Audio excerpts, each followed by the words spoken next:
Ha habido una matanza en el estado de la Florida, está en todas las portadas de la prensa mundial y por supuesto aquí en el diario The Washington Post y en los demás periódicos estadounidenses. Ha habido 17 muertos en el Marjory Stoneman Douglas High School en Parkland, que queda al noroeste de Fort Lauderdale o entre Fort Lauderdale y Boca Ratón, en la costa de la Florida.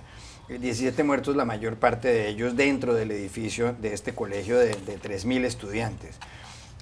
Fue detenida la persona que hizo los disparos. Se trataba de un exalumno del colegio llamado Nicolás Cruz, de 19 años, que había sido expulsado, desvinculado de esta institución por problemas disciplinarios. Se sabe ahora que había sido tratado por depresión, que tenía un fusil AR-15, que fue con el que disparó. Aparte de eso, él llevaba algunas revistas, que su padre y su madre habían muerto recientemente y que tenía bastantes problemas. Pero aquí vienen las estadísticas que son verdaderamente dramáticas. En el año 2018 han muerto ya 1.816 personas en Estados Unidos por violencia armada, según una organización, Gun Violence Archive. Eso significa que hay más o menos 40 muertos al día. Ha habido 3.125 heridos en lo que va en el año 2018. El año pasado hubo más de 15.000 homicidios en este país por arma de fuego. En Estados Unidos hay 320 millones de habitantes y se calcula que hay unos 318 o 300 millones de armas, todo como consecuencia de que está permitida la compra y el porte de armas según la segunda enmienda de la Constitución estadounidense. Aquí la pregunta es, y esto es la repetición de la repetidera, ¿está condenado Estados Unidos a seguir viviendo este tipo de matanzas por la política de armas que existe en esta nación? Sí, la respuesta corta es sí, está condenado en la medida que no haya un cambio, no solamente legal, porque no creo que tenga que ver simplemente con cambios en las leyes, tiene que ver con un cambio cultural. Y es esta permisividad que hay hacia el tema de la posesión de armas en este país, la cultura de la posesión de armas, especialmente en el sur, pero no solamente en el sur, y el hecho de que todavía estamos viendo en muchos estados una tolerancia indiscriminada a la aportación de armas, en muchos lugares, de hecho, contrario a lo que pudiera pensarse, ¿no?, de la idea de que esta cadena interminable de asesinatos escolares, donde muchos menores de edad han perdido la vida, tendiera a una lógica de una evaluación, una reflexión nacional de cómo vamos a hacer para regular la posesión de armas. No hablamos de control porque es una palabra maldita, donde inmediatamente todo el mundo saca la segunda enmienda constitucional. Contrariamente a eso, hay estados que están viendo cómo hacerlo más permisivo. Puedes ahorita, en este momento en Texas, portar un arma al descubierto, no tienes ningún problema. Cuando hay algún atraco, gente que va por la calle, todos sacan sus armas, ¿no?, como si fuera prácticamente el viejo este. Voy a agregar a tus estadísticas una que también me parece muy importante. Desde Columbine, aquella tragedia hace 19 años, se han registrado incidentes en más de 150 colegios preparatorios o de educación secundaria que involucran a más de 150,000 estudiantes. Yo tengo un hijo en una preparatoria aquí en los Estados Unidos y verdaderamente hay una preocupación siempre que ves esos incidentes, ¿cuándo te va a tocar?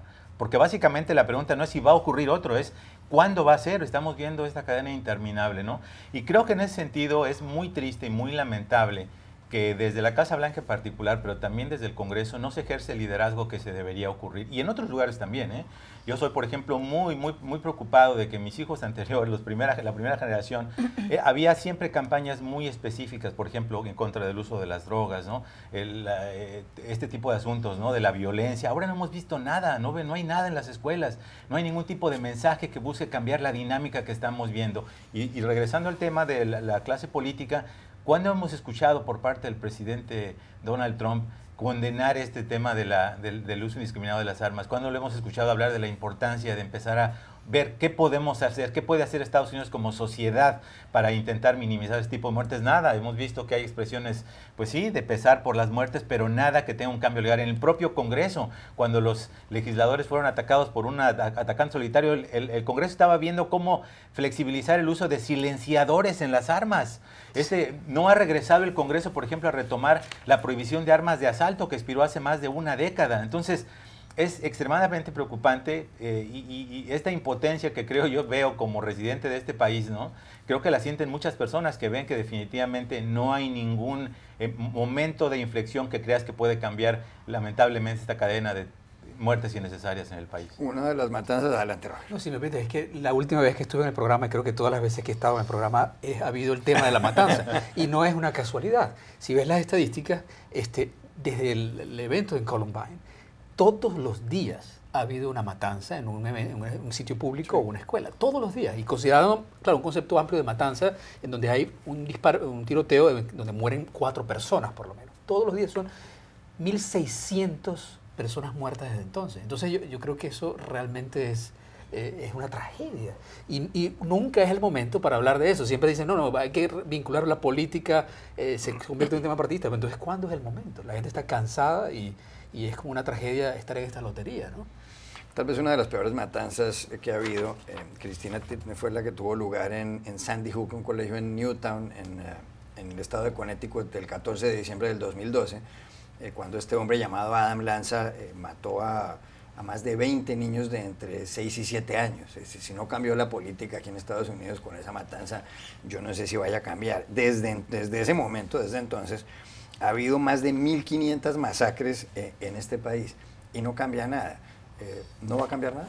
Claro, exactamente, coincido en que en ese momento pareció, ¿no?, que el shock tan fuerte que hubo después de ese tiroteo podía hacer cambiar las cosas, no pasó, y vemos también una sociedad que es un poco inmune a este tipo de sucesos. Esto sí, ocupa hoy las portadas, pero mañana ya no es tema, porque desgraciadamente ocurre, como decíamos, muy frecuentemente. Pero además aquí hay otro componente que no es solo el control de las armas, que yo creo que en este momento con una presidencia republicana y un Congreso republicano es algo perdido, ya que ni siquiera no se consiguió cuando estaban los demócratas.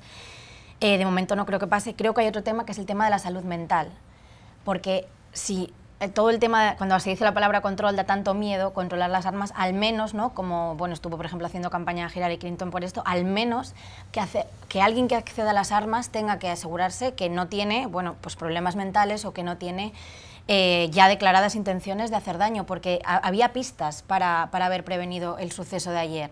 Había pistas que decían que este chico, bueno, pues tenía problemas de salud mental, tenía también demasiado amor por las armas, los cuchillos, o sea, ya había pistas para haberlo controlado. Decían, ahora venía escuchando en la radio, que no sorprendió a la comunidad educativa, entonces si no sorprendió, alguien desde luego podría haber hecho algo. Y sobre el tema de la salud mental, creo que también hay que ver que pasan muchos en muchos sitios y de diferentes edades los atacantes, pero pasan muchos en escuelas y en institutos. Y creo que esto también puede pasar porque aquí creo que los chicos creciendo aquí tienen más problemas como de sociabilizar, la manera en que está estructurada esta sociedad, la gente está mucho más aislada, y creo que esto es algo que debe ampliarse el debate, no solo las armas, sino que lleva a una persona tan joven a hacer lo que hizo ayer este chico. Hay más estadísticas, Pablo Pardo, que son escalofriantes. Estados Unidos, hablando de los países más avanzados del mundo, tiene 16 veces más homicidios por arma de fuego que un país como Alemania. Hay 1,9 muertos por cada millón de habitantes en Alemania por arma de fuego. Aquí hay 29,7. Y la otra es esta, del total de la población mundial en Estados Unidos está el 4,4%, pero sin embargo casi la mitad, casi el 50% de las armas que son propiedad de un ciudadano, de civiles, están aquí en Estados Unidos. Sí, yo creo que, bueno, a mí se me ocurren varias observaciones con esto. Por un lado, es muy curioso, por ejemplo, en mi experiencia personal, cómo ha ido subiendo el nivel de tolerancia. Es decir, yo me acuerdo que me tuve que ir una vez a Denver, a Colorado, porque un particular había entrado en un cine y había asesinado a 15 personas. Me tuve que ir a Sandy Hook, cuando la matanza, o a Orlando, en Florida. Ahora mismo, incluso después de la matanza de de Dallas, que fueron como más de 50 personas, ya no tengo que ir a cubrir ninguna matanza. Es decir, el nivel de tolerancia en los medios de comunicación va subiendo. O sea, para que una matanza sea verdaderamente importante, dentro de poco va a tener que haber 100 o 200 muertos, una cosa así. Es muy cruel decirlo. Pero... Sí, pero es así. Yo creo que esto es en gran medida el precio de la ignorancia que Estados Unidos paga. Es decir, por un lado, yo sí que creo que hay una mayoría de población en Estados Unidos que quiere cierto control de las armas, no mucho, pero sí un cierto control, pero hay una minoría que está muy bien organizada en torno a organizaciones, fundamentalmente la Asociación Nacional del Rifle, que son gente muy movilizada, que vota siempre, que vota en función de las armas, que están en áreas rurales, que tienen un peso electoral mucho más grande que las ciudades, y que son verdaderamente quienes hacen que cada vez haya más libertad para llevar armas. O sea, y ayer, por ejemplo, miraba las estadísticas, la ley en Florida. Es muy curioso, la ley en Florida no solo no puede haber un registro de armas, sino que además dice que eso es un delito penal, que será condenado con cárcel, con más de 1 año de cárcel.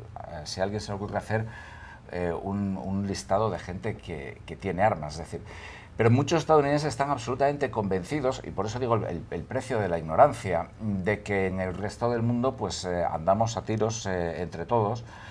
También están convencidos, por ejemplo, de que una de las cosas que hizo Adolf Hitler en Alemania fue quitar las armas a los ciudadanos, lo cual es mentira. Los nazis en realidad lo que hicieron fue que fuera más fácil tener armas. Entonces digamos que yo creo que es en realidad una minoría dentro del país, una minoría muy grande, hay que decirlo, la que promueve esto y la que mezcla, porque en gran medida sus políticos y los medios de comunicación lo dicen, o una parte de los medios de comunicación, la que mezcla una serie de cosas como libertad individual, con armas de fuego, etcétera, etcétera. Y uno se encuentra gente que está completamente loca en Estados Unidos con armas. Yo me acuerdo de entrevistar a un individuo que no, o sea, he entrevistado en mi carrera profesional en Estados Unidos a gente que literalmente no tenía que comer, pero tenían 25, 30 armas. Me acuerdo de un señor de Tampa, en Florida, Johnny se llamaba, que bueno, vive de cupones de comida, que es una ayuda del gobierno para tener comida, pero hombre debe tener como 20 o 30 armas, y me contaba que el día que el Estado Islámico llegue a su casa, él los va a estar esperando. El Estado Islámico puede ir a muchos sitios, pero no va a ir a la casa de Johnny. Antes va a venir aquí a Washington o a donde sea. Es decir, existe todo esto. Existe también una imposición por parte del gobierno, por ejemplo, en ciudades como Washington, que tenían un sistema regulatorio de armas mucho más estricto. El Congreso ha obligado a que se liberalice, en cierto sentido, la tenencia de armas. Digamos que se violan las normas de los estados para obligarles a tener más armas. Y una cosa muy curiosa, después de cada matanza, los estados liberalizan la tenencia de armas. Siempre. O sea, esto es una cosa, probablemente ahora Florida lo liberalice más, porque existe esta teoría, pues más bien propia de... Es lo más incoherente del mundo. Es bueno, es una teoría que bueno, digamos que es una regulación modelo afgano, es decir, si todos tenemos armas, pues entonces todos seremos capaces de defendernos, ¿no? Recordemos la matanza en una iglesia en Texas, que aquello yo recuerdo cuando me llamaron al día siguiente del periódico, me dijeron, pero eso es la comanchería, o sea, porque literalmente un tipo había entrado a una iglesia, había matado a 20 o 30 personas por una disputa, una persona había salido con un arma, se habían perseguido, había habido un tiroteo, es decir, era como el final del Estado legal, el final del Estado de Derecho más básico.